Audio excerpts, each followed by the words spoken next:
This Halloween demands a celebration filled with excitement, and what can be more exciting than LGBTQ plus shows and movies?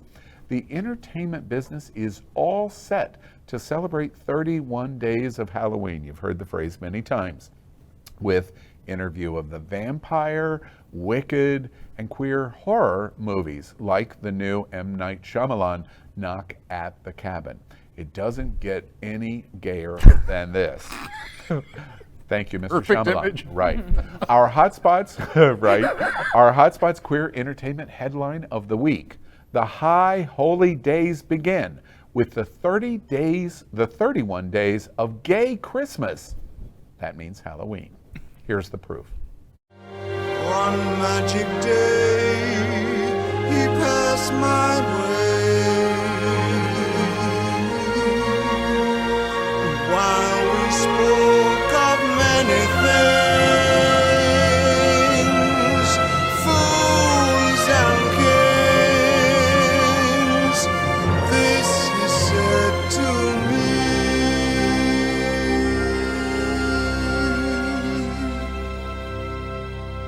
The greatest thing you'll ever learn is just to learn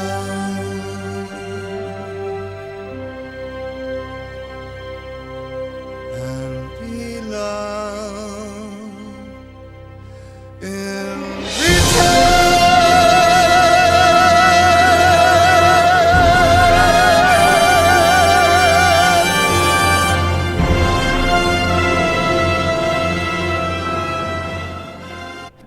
Child, I need a moment. And speaking of Hotspots queer entertainment, here's a quick glimpse of all of the shows that we're going to see. What do y'all think of Interview with the Vampire, Wicked, Knock at the Door? Well, suck me dry. And Right. I mean my wallet for teach that? the ticket. Really? Yeah.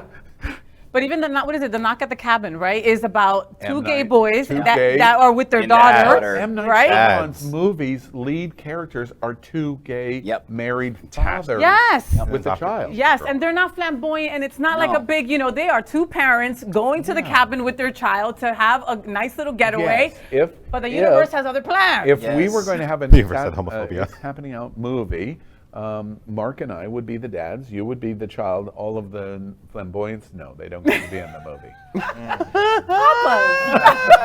It looks amazing. I mean, Interview with the Vampire was my childhood fantasy.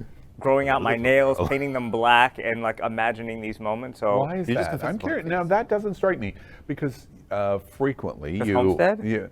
Well, that and I was going to use. Why was there a Nerdish. question mark at the end? Why? Homestead? Like, it's a fact. Yeah. Shouldn't it You have know there's Homestead? going to be a meme on him. I guarantee somebody's going to create a meme. Homestead, and then there's going to be a picture of Beetlejuice. I guarantee. But why? Why were you so interested? Because as a queer kid, I mean, that's what you latch onto.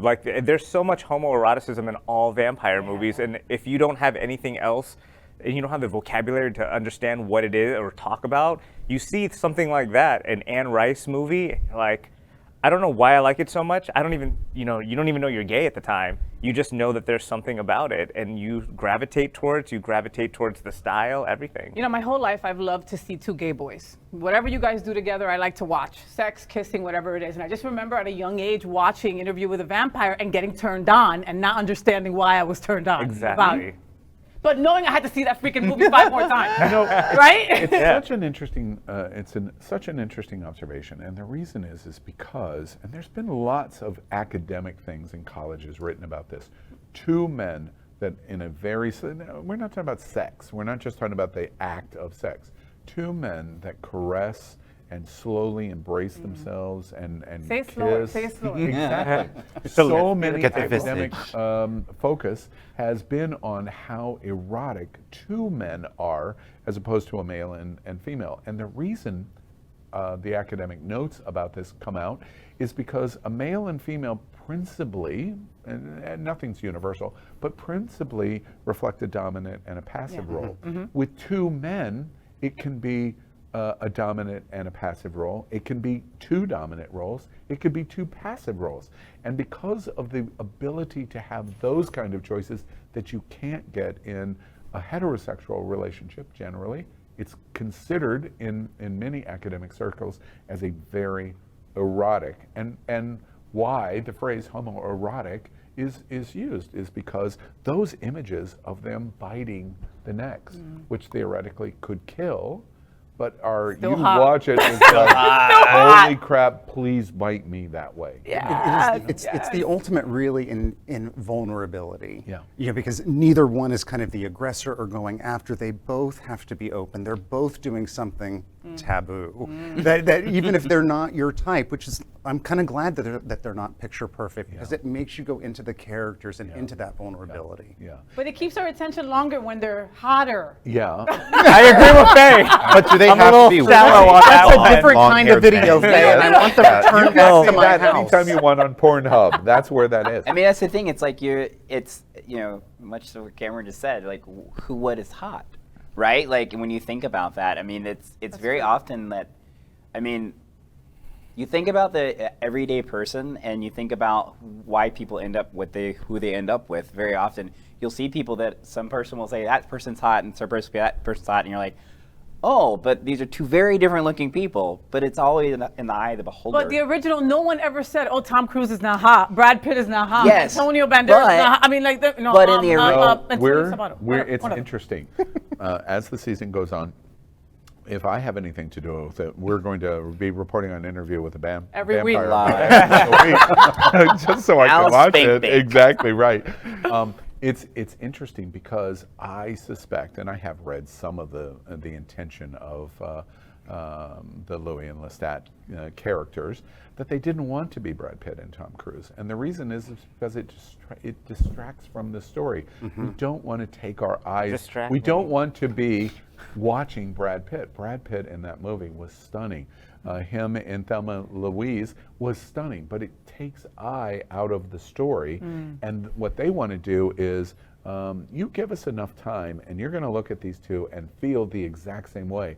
And the eroticism of them is going to totally overwhelm you. And you're going to remember the character names and not the actor Yeah, names. yeah. Right. It's Hopefully. Because I have no idea who any of those actors are, so good. Oh, and another- this is a series, right? It's not Series. a movie. That's so right. okay. That's all right. I'll remember I'm looking others. forward to that. And So every Al, you wouldn't want that guy AMC. from get to Bros that in later. Interview with a Vampire? Yeah. Wait. I'm going to need a real few minutes here. Let's pause the show. Bros, No. Interview with And the the other bros. thing that's interesting is AMC is going to make this work because they've made the largest investment ever in their history in a show in this. They have built in New Orleans a complete cityscape of being able to do all of the scenes. They have invested in this gigantically. And they wouldn't do that if they didn't go, oh, they're going to get 10 million owls, because they're going to get 10 million owls. It's Halloween is here. We're getting ready for the best 31 days. Gay of the Christmas! year. Exactly. LGBTQ plus news is vital for our community and for the broader world as a whole. We have enough enemies at Fox News. Tucker, Sean, and Laura are loud. We need passionate allies. Happening Out Television Network, Queer News Tonight, and It's Happening Out are literally out of the closet and into the headlines. Our community needs your support. Like this broadcast and subscribe now to ensure the growth of the entire LGBTQ plus community.